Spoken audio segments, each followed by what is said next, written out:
నమస్తే, నేను మీ Ashok Kumar. Welcome to our channel.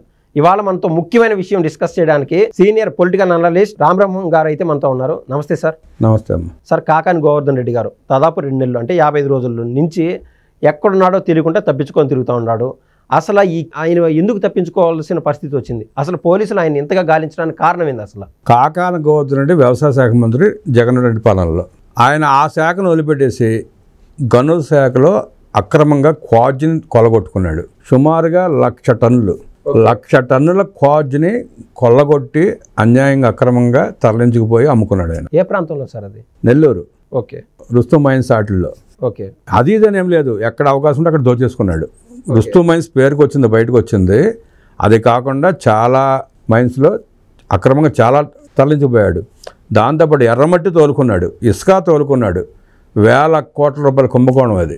వార్తలో 250 కోట్లు 300 కోట్లు వస్తూ ఉంది, కానీ వాస్తవంగా వేల కోట్ల రూపాయల కుంభకోణం. ఓకే.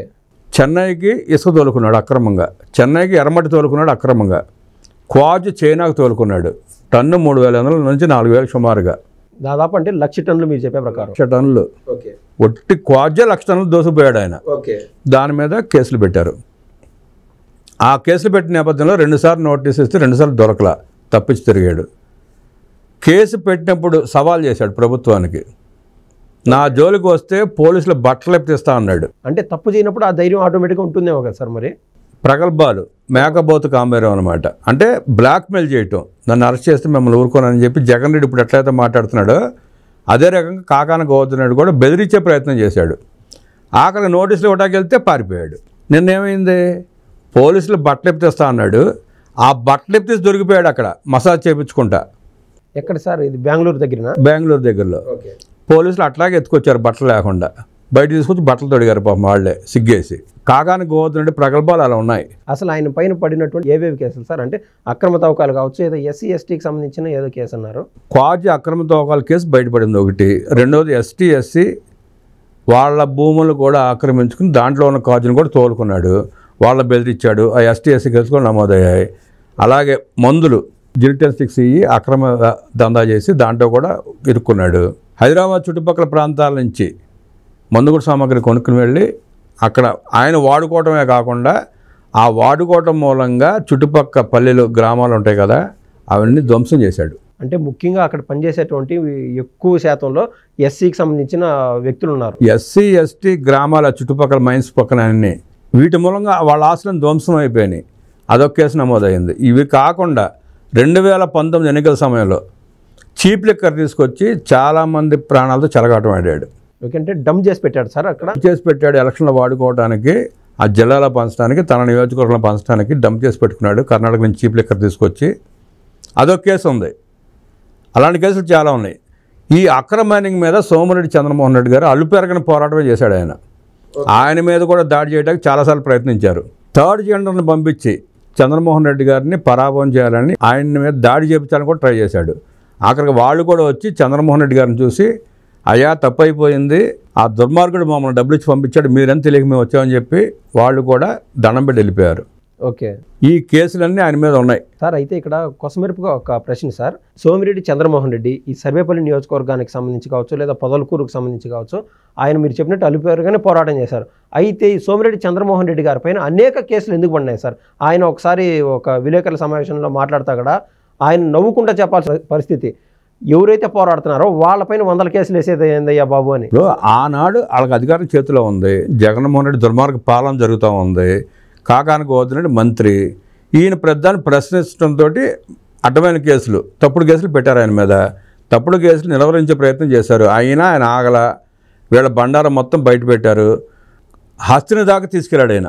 కేంద్ర మంత్రికి కూడా రిపోర్ట్స్ పంపించి వీళ్ళు చేస్తున్న అరాచకాలని ఫోటోలు తీసి వీడియోలు తీసి పంపిస్తే కేసు నమోదైంది. సో మీరు చెప్పే ప్రకారం ఆయన అంత అలుపెరగని పోరాటం చేసినా కూడా కంటి తుడుపు చర్యగా ఎలక్షన్కి ముందు ఒక 2 నెలల ముందు కేసు తీసుకున్నట్టున్నారు కదా సార్, సోమిరెడ్డి చంద్రమోహన్ రెడ్డి గారు పెట్టిన కేసు తీసుకున్నారు. తర్వాత ఆ మైన్స్ డిపార్ట్మెంట్ కేసు పెట్టారు, దాని మీద ఇప్పుడు నడుస్తూ ఉంది. సోమిరెడ్డి గారి కేసులో ఇప్పుడు వస్తాయి బయటికి. ఇప్పుడు అన్నీ పీటీ వరండాలు పెండింగ్లో ఉన్నాయి. ఓకే. ఇప్పుడు అవన్నీ వస్తాయి, ఆ కేసులను బయటికి తీసుకొస్తారు. సుమారుగా 15 కేసులు కాకాని గోవర్ధన్ మీద బుక్ అయి ఉన్నాయి. అవన్నీ వెలుగులోకి వస్తాయి. అన్నిటి మీద ఆయన్ని కఠినంగా శిక్షిస్తారు, తప్పదు.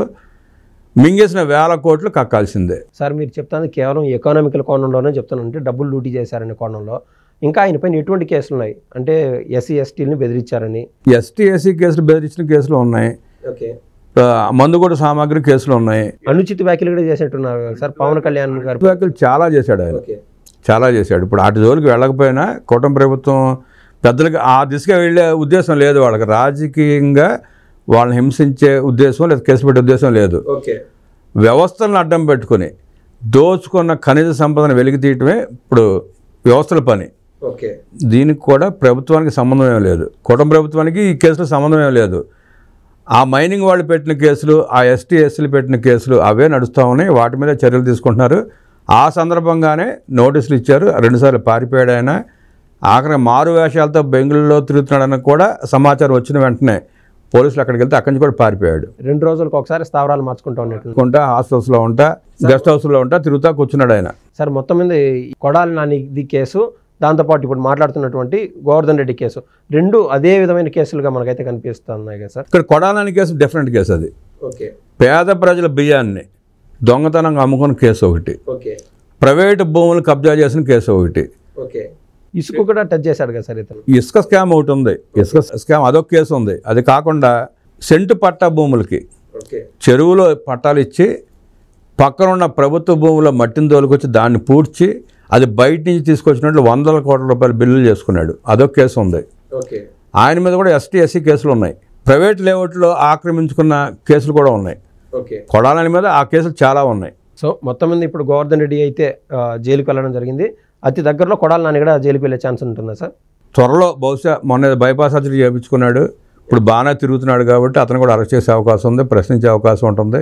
మీడియా ముందు మళ్ళీ అదే ధోరణిలో ఎవడు ఆ పిచ్చి కుక్కలు అన్నాడు, లేకుండా ఆ సోషల్ మీడియా అన్నాడు, లేకుండా మెయిన్ స్ట్రీమ్ మీడియా పైన కూడా దుమ్మెత్తిపోసారు. అంత ధైర్యం ఎక్కడి నుంచి ఎవరు వస్తాం సార్? కొడాలి నాని గారు ఇప్పుడు నిన్నగాక మొన్న విలేకరులు ఆయన కారులో వెళ్తా ఉంటే అడిగితే అదే వ్యాఖ్యలు, ఎక్కడ చిన్నపాటి బలుపు కూడా తగ్గల అదే వ్యాఖ్యలు చేశాడు.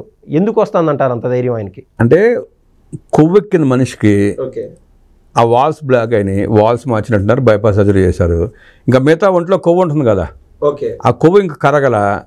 రేపు అరెస్ట్ చేసి ఇన్వెస్టిగేషన్ చేసినప్పుడు ఆ కొవ్వు కూడా తగ్గిపోతుంది. అద్భుతమైన విశ్లేషణ అందించినందుకు ధన్యవాదాలు సార్. నమస్కారం.